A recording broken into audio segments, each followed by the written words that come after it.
видео сега, шал да го качва непременно там, в групата. Те не разбра, че по тези групи нямаш файда. Аз ти казах къде да, като искаш да се рекламираш. Ма ти не слушаш, аз го казах много пъти. Вари там в групите, защото толкова стякала. Нека да те гледат. Аз ти казвам, бе, човек, ти няма как да имаш респект. Никой не те взима на сериозно. Разбери го.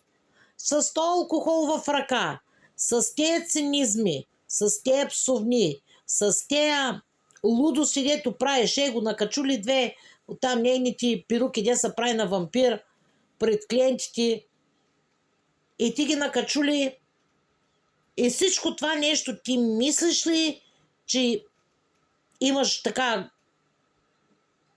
хубав вид? Мислиш ли, че някой така ще се заслуша в твоите неща, които говориш? Само като те чуят там християните в тези групи, как говориш, и веднага ще кажа, знаеш какво казват? Аз ще ти кажа. Било българи, било цигани. Наистина хора, които си ходят на църкви и които се молят, които си спазват там по тяхно, по християнски, като започнеш с лудости, той е вече в ада, той е Ози Осбърн. Те са те всичките в ада там, сатанисти.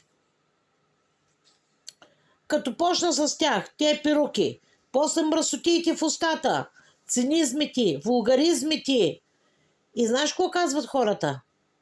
Не, това нещо няма да се слуша. Дори няма да стигнете до там.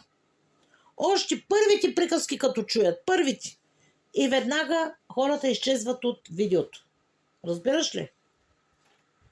Такива видеа, такива гносоти никой не трябва да гледа. Защото това са демонски истории. Много добре знам истински християни, цигани. И те много се въздържат. И казват, брат, сестра, не, това или там на мъжа, на жената. Не, то няма да го гледам. И това тук е страшна работа. Да. Така че няма как да докоснеш никого.